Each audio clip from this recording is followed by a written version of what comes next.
Good morning and welcome again. My name is James Washington. I'm with Richmond County CASA, and we actually have the pleasure of having our special guest, Ms. Heidi Johnson. Ms. Johnson is the President and CEO of Big Brothers Big Sisters of the Midlands. And so without any further ado, we'll have Ms. Heidi Johnson do her presentation.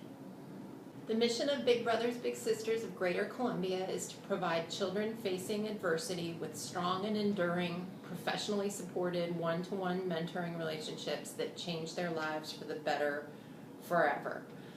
Our goal is long and strong matches. We want all matches to last at least 12 months.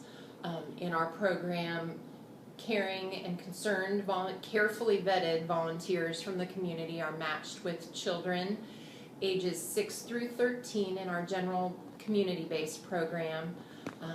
And in that program, the volunteer picks the child up at their home, takes them on an outing or an activity, brings them back home. Our focus is on low or no cost activities. It's about developing the relationship between the volunteer and the child, not about extravagant activities or high-cost activities. We really want that focus on that relationship and the focus to be one-to-one. So bigs and littles may go shoot hoops, might go for a walk at the river, might work in the garden.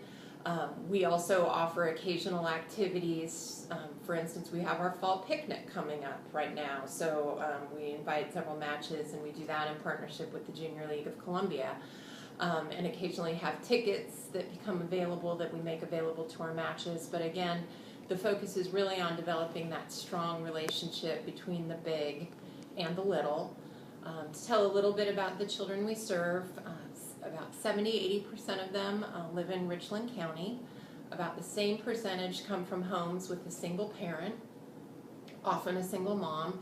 A fair number of our kids qualify for free and reduced lunch.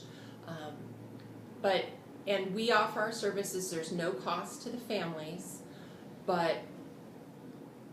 and most referrals come to us from the parent, but occasionally we do get referrals from other service providers like guardian ad litems, CASA, DSS, and schools, and other agencies who think that having an extra adult role model in a child's life might do them. In 2011, we served 323 children. Most of those were in our community-based program. We also have a small site-based program where the volunteer meets with the child 1 hour per week at their school, same time every week. Volunteers come from all over. We have a hugely diverse group of volunteers. What really unites them is in their interest in making a difference, doing something better to help kids. We have volunteers from Alpha Phi Alpha, from Omega Psi Phi, from the University of South Carolina, from major corporations here in the Midlands, so it just varies, from small business as well. So they're a diverse group, but the thing that unites them is coming together to help kids. What would be some of the training, expectation, and services that a volunteer goes through? Okay, our enrollment process is fairly lengthy, but with an extreme emphasis on child safety, of course, since we are making these one-to-one matches. It starts with a volunteer orientation. There's then an application that the volunteer needs to fill out. We run the background check right away so that we have that before the volunteer interview. There is a lengthy volunteer interview that lasts probably about an hour and a half, 2 hours long with one of our case managers. That is followed up by reference calls. Those references are provided on the application. If the volunteer has prior youth serving experience, we do an additional reference check with those agencies or organizations with whom the volunteer worked. And then our case manager writes up an assessment, and our case managers are looking at, a lot of time is put into making the match. We don't just throw the first volunteer on the list and the first child together and say, go to it. The case managers look at distance the volunteer is going to have to travel. They look at the child and the volunteer's interests, the activities they enjoy, their personalities, preferences that either the parents stated or the volunteers stated, and really what they're looking for in a big brother or big sister or a little brother and a little sister. So we go through all of that process. When our case managers think they've found a match, there's match approval on both sides of the match. We call the volunteer first, tell them a little bit about the child, well, tell them quite a bit about the child, but don't give any identifying information. Ask them to spend some time thinking about that, and then when they get back to us, if the answer is yes, we then call the parent and tell them about the volunteer, and the parent will also, either the case manager or the parent will talk to the child and tell them a little bit about the potential volunteer. So once all parties have up front said that, yeah, we think this sounds good, we set up a match meeting where all parties are present, the case manager, the parent, the volunteer, and the child. To achieve the strength of relationship and the link that we're looking for, we really need all four of those parties on board for the match. Again, that's obviously the child and the volunteer, but it also includes the parent guardian and our case manager. That piece in our mission statement, the professionally supported, that's a really important part of what we do, and an important piece for both child safety and achieving the length of relationship that we're looking for. The case manager is there to support the match once it's made. So once we make the match, we don't go away. Our case managers are in touch with both sides of the match once a month for the first year of the match, and then quarterly thereafter. So they really develop a strong relationship with all match parties and are there to provide encouragement, support, and do our best to ensure that the child is safe. What is the typical length of time that a volunteer would stay with a child?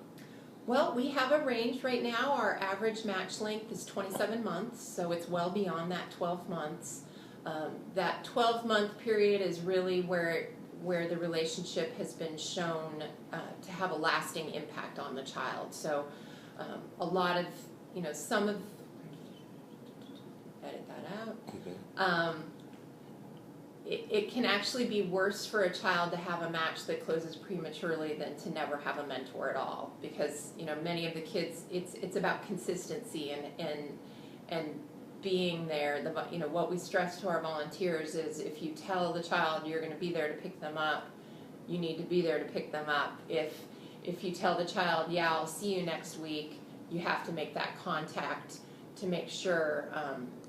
So being realistic about the volunteer being realistic about their availability is just important as doing things. It can have more of an impact on the child.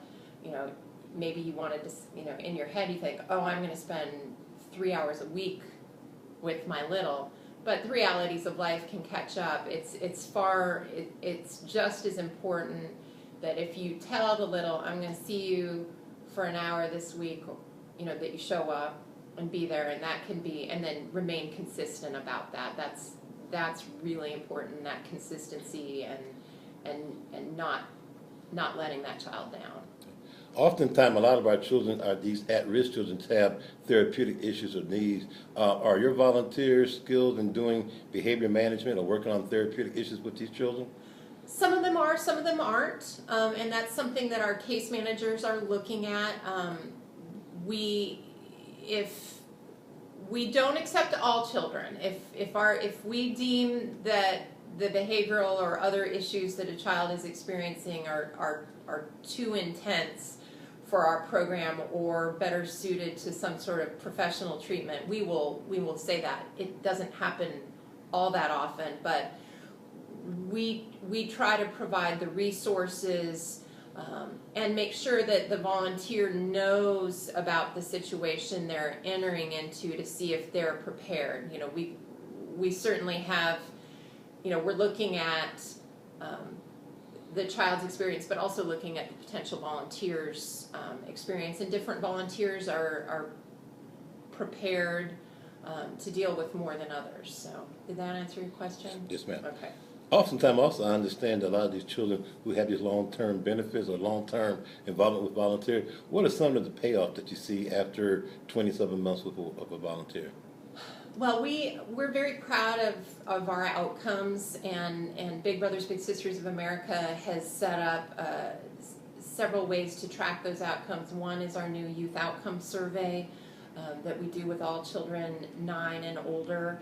And the first report on that just came out this past January, and we've got 11 areas that we track. And I'm proud to say that 100% of our kids in the first year of outcomes showed improvement in at least one, had positive outcomes in at least one area. With 2 of those 11 areas, it is at 82%. So we're seeing outcomes, and those may be educational success, avoidance of risky behaviors, better relationships both with their peers and with adults in their lives. So we see a lot of different impacts, and they may not be the same for every child, but having that adult role model, that mentor in their life, is making a difference.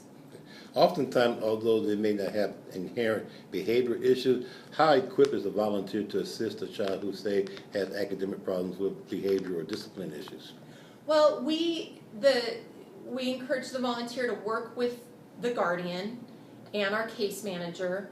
We have several bigs who do get involved in a child's school life, and while we don't push, the main focus of our program is not providing that academic support, but if someone states early on, if the guardian states, I really want a big brother to help this child perform better in school, we do set match goals, and we'll do our best to find someone who has the skills, the interest, to help that child along, and our case managers are here to provide additional referrals for support and assistance. In any kind of way, would you be considered to be a faith-based program where the volunteer introduces each other to church and things of that activities? We are not a faith-based organization as such. If a volunteer state or a parent states that they would like the big to possibly take the little to church, that is something that we'll take into consideration, but we are not about making matches that are inherently have that involved, and if a parent says they don't want that, we're not going to match them with a volunteer that says that they want to do that. I would say it's a pretty, we do have matches that go to church together, but it's not a huge part of the relationship or part of the program. Okay. Now I understand most of your activities are one-on-one. Does a volunteer have the latitude to say, introduce that child, that little, to their own families? There is some latitude, but again, the focus is on the one-to-one. So we would like those cases to be the exception, or to be once the relationship has developed. We would not recommend starting out having all of the activities be with the volunteer's family. We really want them to have time to develop that one-to-one relationship. What type of checks and balances does Big Brothers Big Sisters employ? Say there's a situation where a child later on into their involvement with this volunteer felt uncomfortable with the volunteer. Well, if a child ever expresses that they feel uncomfortable, we immediately suspend the match and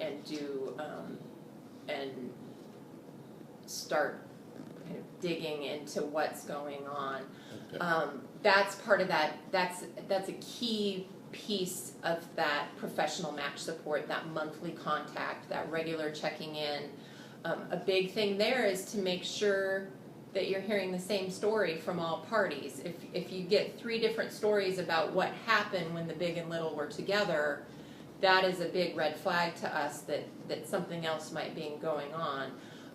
Our staff, the Big Brothers Big Sisters of America has a child safety expert on board.